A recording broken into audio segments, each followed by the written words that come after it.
Very little, but I mean that's why both groups were in the First Internationale, and County and Tucker wrote State Socialism versus Anarchism. There are two types of socialism.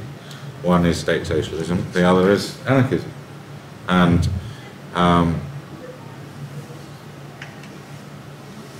mean, their objection was, as he wrote in that essay, that Marx's response to monopolies was monopoly, and that the state had to do everything, which clearly, from the anarchist perspective, wouldn't. Oh, but Marx would entrench privilege. Marx was that one opposed to monopoly, of course. That's what he wanted, monopoly. On the basis, which I think is the case, that the labour theory of value is wrong, and Marxism is correct, why do you think that mutualists, the left libertarians, if they have, still cling to the labour theory of value? Again, that seems to be a distracting flaw. Well, they don't mention it much.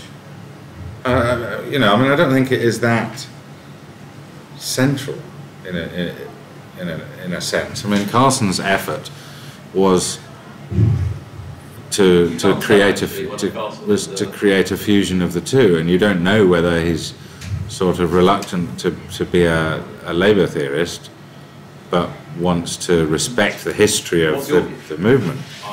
Well, I was quite compelled by his argument. I mean, I do think that ultimately the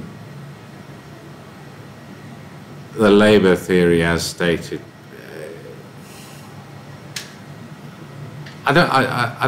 certainly a cost theory. I don't see how ultimately, in the long term, production can stay below cost, for example. And isn't that therefore saying that in the long run, okay, we're all dead or whatever, but in the long run, it tends towards cost of production. Same with squeezing profit and competition out of it. You are squeezing things down to the bare cost, aren't you? So I think there is something in there. I haven't read the debate between the likes of Walter Block and Carson after he published that book, trying to work out quite why he needed to restate the cost theory. But I don't have a problem with it. But that was the first time I kind of understood any value theory, was reading that first part of Mutualist Political Economy, and certainly not Henry George's obligation theory of value, or whatever he called it. You said that mutualists prefer cooperatives.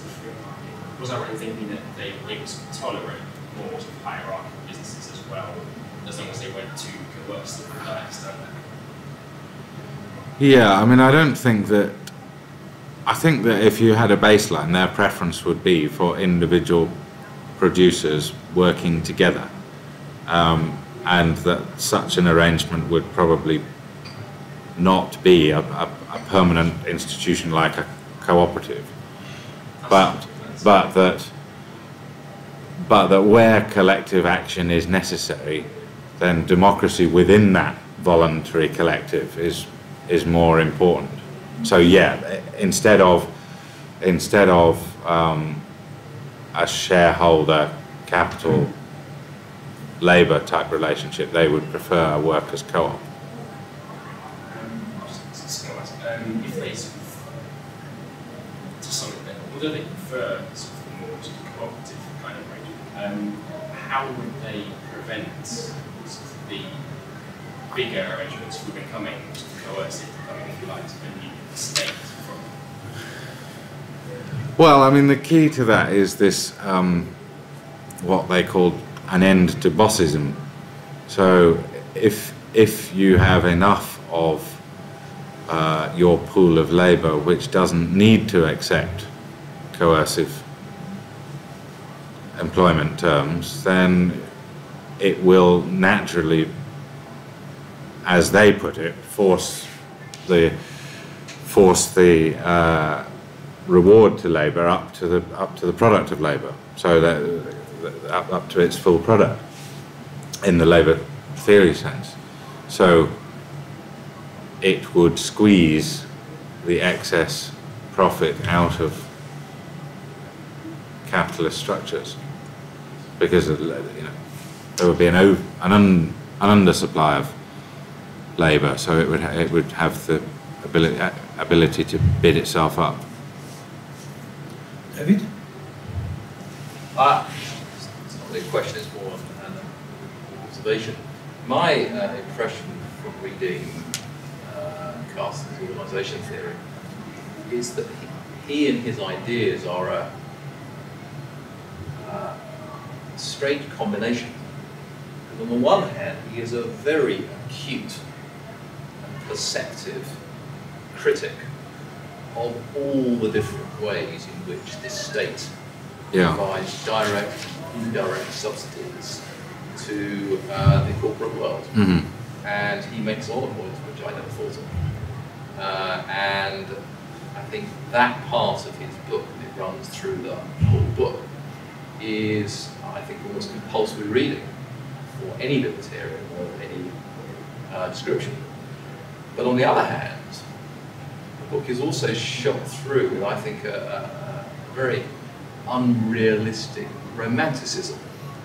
There is this sort of lovely idea of a world of independent producers all sort of grow our own food, but we grow food locally in the workshops. Now, as a prediction of what might happen in a world that was free of the state, he might be right. I think he would be wrong. I think probably most people don't want that, and most people wouldn't do that. But purely as a prediction, it seems harmless. But I think it's a big part of his mindset that is a desirable state of affairs.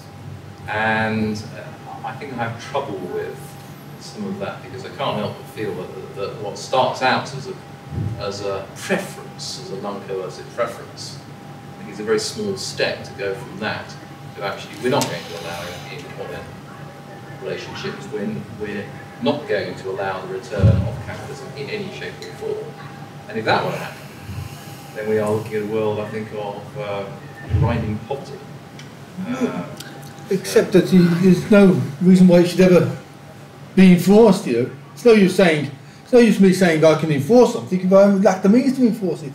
If I live in an anarchist society, I want to be president of the world, hard luck. Well, that's why I wonder how deep his commitment and the commitment of many left libertarians to anarchism in that sense really is.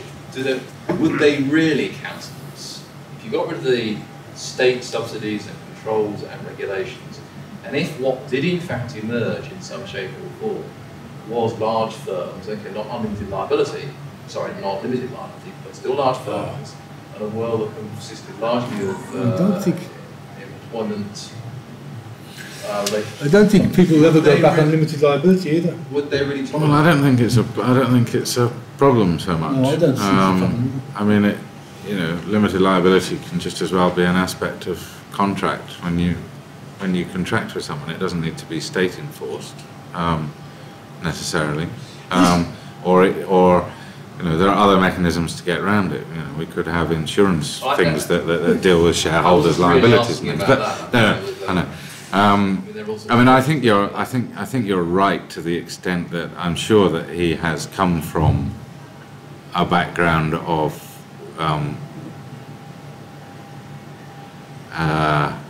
crusty self-sufficiency, and he quite likes that idea. Yeah.